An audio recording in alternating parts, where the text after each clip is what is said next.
Truck ଧକ୍କାରେ ଗୁରୁତର ଯୁବକଙ୍କ ମୃତ୍ୟୁ।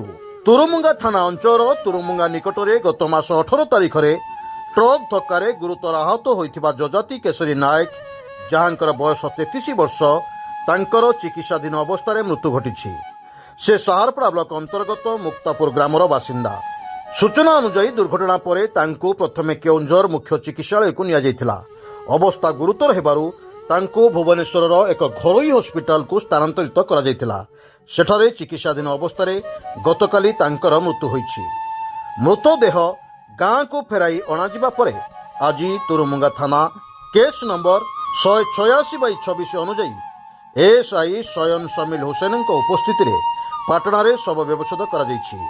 ବ୍ୟବଚ୍ଛେଦ ପରେ ମୃତଦେହ ପରିବାର ଲୋକଙ୍କୁ ହସ୍ତାନ୍ତରିତ କରାଯାଇଛି। ଏହି ଘଟଣା ପରେ ଅଞ୍ଚଳରେ ଶୋକର ଛାୟା ଖେଳିଯାଇଛି।